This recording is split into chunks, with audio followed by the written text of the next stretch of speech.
In the name of God, the most compassionate, the most merciful, Mr. Secretary General, Madam President, distinguished representatives, ladies and gentlemen, the theme of this year, and I quote, "Better Together, 80 years and more of peace, development, and human rights," unquote, is in truth a summons to solidarity and to a shared vision of a brighter future. Our religious conviction, as well as the call of the prophets, rests upon the equality of the rights of all human beings. That which renders man more worthy is piety, namely truthfulness, wisdom, purity, and benevolence. The bedrock of all divine religions and of the human conscience is this golden maxim: that which you would not approve for yourself, do not approve for others. Jesus Christ, peace be upon him, once said, "Act towards others as you would have them act towards you." The Prophet of Islam, peace be upon him, said, "None of you is a true believer unless he desires for others what he desires for himself." The sage Hillel, the elder, expressed the essence of the Torah as such: "That which is hateful unto thee, do not do unto thy fellow." In the traditions of the Orient, likewise, the central teaching is this very principle, and secular schools of ethics grounded in reason and conscience have arrived at the same conclusion. Excellencies, is this the state of our world?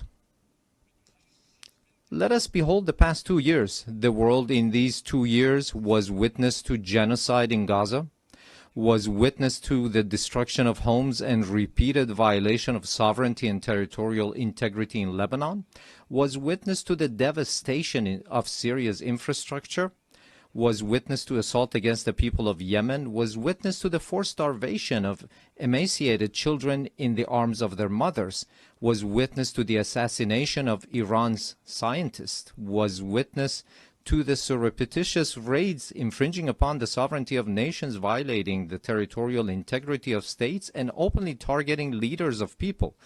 And all of this under the full support of the most heavily armed regime in the face of the earth, and under the pretext of self-defense. Would you countenance such things for yourselves? Who is the disturber of the stability of the region and the world? Who is the actual threat against international peace and security? Who is the violator of the golden moral maxim of mankind? Excellencies, ladies and gentlemen, you all bore witness that this past June my country was subjected to a savage aggression in flagrant contravention of the most elementary principles of international law.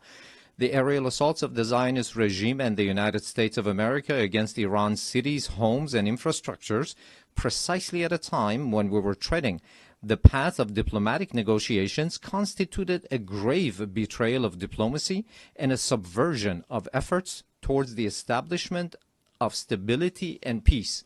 This brazen act of aggression, in addition to martyring a number of commanders, citizens, children, women, scientists, and intellectual elites of my country, inflicted a grievous blow upon international trust and the very prospect of peace in the region.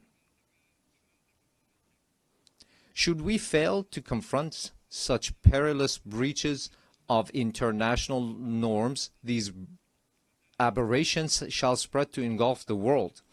The assault upon nuclear facilities under safeguards and international supervision, the open attempt to assassinate leaders and duly constituted officials of UN member states, the systematic targeting of journalists and members of the press, and the killing of human beings who solely by the reason of their knowledge and expertise are converted into military targets. Again, would you countenance such acts for yourselves? With this behavior, they have killed at the very least over 35,000 innocent civilians in Gaza. They have deprived them of food, drinking water, medication, and proper health care. Those who have perpetrated such crimes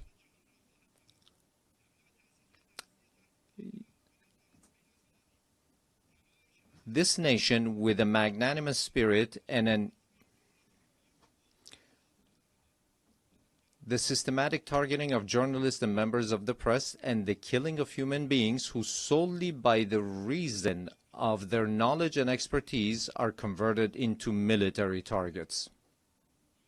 Again, would you countenance such acts for yourselves? Those who have perpetrated such crimes must know that Iran, the most ancient continuous civilization upon the face of the earth, has ever stood steadfast against the tempests of history.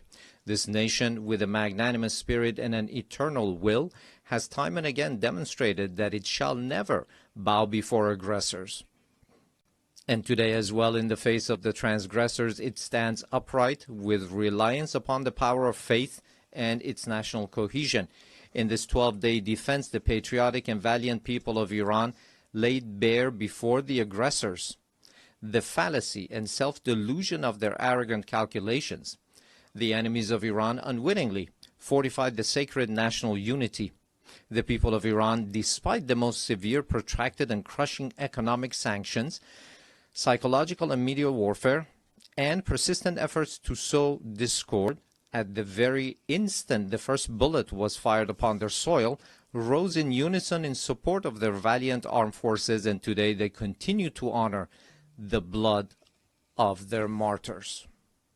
Here, in the name of all Iranian people, I extend my heartfelt gratitude to all personalities, nations, governments, and international and regional organizations that stood in solidarity with Iran during this war. Ladies and gentlemen, today, after nearly 2 years of genocide, mass starvation, the perpetuation of apartheid within the occupied territories, and aggression against its neighbors, the ludicrous and delusional scheme of a greater Israel is being proclaimed with brazenness by the highest echelons of that regime. The scheme encompasses vast swaths of the region.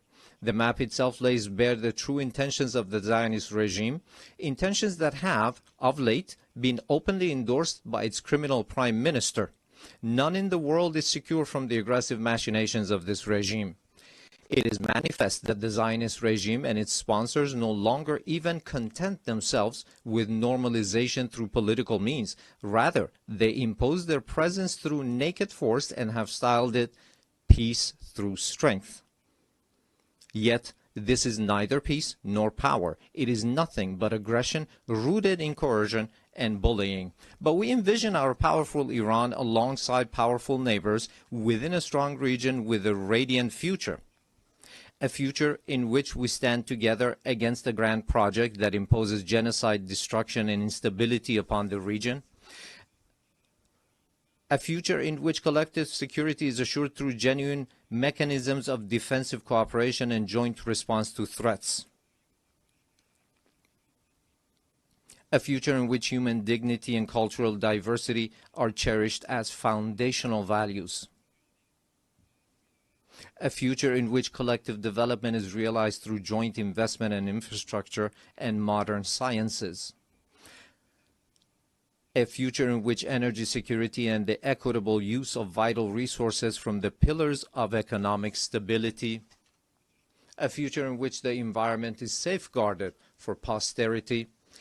A future in which national sovereignty and the territorial integrity of states are regarded as non-negotiable principles, a future not in pursuit of peace imposed by force, but founded upon strength derived through peace. In such a strong region, slaughter and bloodshed shall find no place. It is for this very reason that my country has, for many years, been among the staunchest advocates of establishing a region free of weapons of mass destruction. Yet those who themselves possess the largest nuclear arsenals and who in flagrant breach of the NPT make their weapons even deadlier and more destructive have for years subjected our people to pressures on the basis of spurious allegations. Last week, 3 European states, having failed through a decade of bad faith and thereafter by supporting military aggression to bring the proud people of Iran to their knees, at the behest of the United States of America, sought by means of pressure, coercion, imposition, and manifest abuse to reinstate against Iran the Security Council resolutions that had already been terminated. In doing so, they set aside good faith. They circumvented legal obligations. They sought to portray Iran's lawful remedial measures taken in response to the United States' withdrawal from the JCPOA and to Europe's breach and utter incapacity as a gross violation. They falsely presented themselves as parties of good standing to the agreement, and they disparaged Iran's sincere efforts as insufficient. All of this was in pursuit of nothing less than the destruction of the very JCPOA, which they themselves had once held as the foremost achievement of multilateral diplomacy. This unlawful measure, which has also met the opposition of certain members of the Security Council, possesses no international legitimacy and will not garner the approbation of the international community. I hereby declare once more before this assembly that Iran has never sought and will never seek to build a nuclear bomb. We do not seek nuclear weapons. This is our belief based on the edict issued by the supreme leader and by religious authorities. Therefore, we never sought weapons of mass destruction, nor will we ever seek them. Whereas those who disturb the peace and stability in the region lies in Israel, but Iran is the one that is being punished for those actions.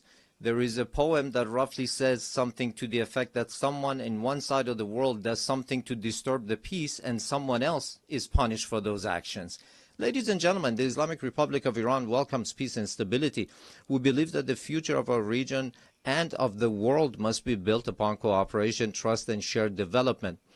In this framework, Iran supports the peace process between the Republic of Azerbaijan and the Republic of Armenia and hopes that its outcome shall be enduring and serve as a foundation for improved relations between these two neighboring states. Iran also hopes that the efforts to bring an end to the war in Ukraine may result in a just and lasting agreement between Russia and Ukraine and bring solace to the human suffering caused by this crisis.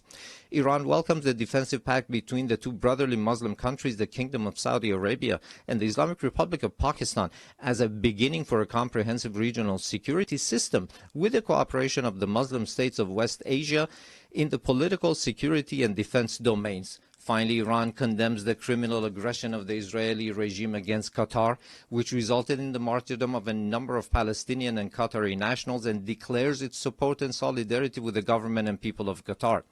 Ladies and gentlemen, true security is not achieved through force, but through confidence building, mutual respect, regional convergence, and multilateralism grounded in international laws. Based on this foundation, a call upon all to practice listening to one another instead of raising voices, to re-examine the intellectual premises of polarization and political violence, which today ensnares not only the international community, but also renders societies internally with tension and turmoil.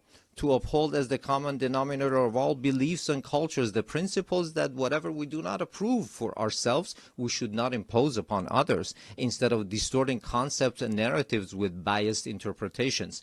To restore and rehabilitate the credibility of international laws, institutions, and mechanisms, and to commit to the establishment of a regional system of security and cooperation in West Asia. Ladies and gentlemen, we Iranians have extended our power in the world not by producing and employing nuclear weapons, nor by the slaughter of hundreds of thousands in the 20th century, nor by genocide and the imposition of starvation upon the children in Gaza in the 21st century, and not even through the historic empires of Iran, but rather through a culture of human fellowship and the message of empathy of universal sages such as Rumi, Hafiz, Saadi, who 8 centuries ago declared, "Human beings are members of a whole, in creation of one essence and soul.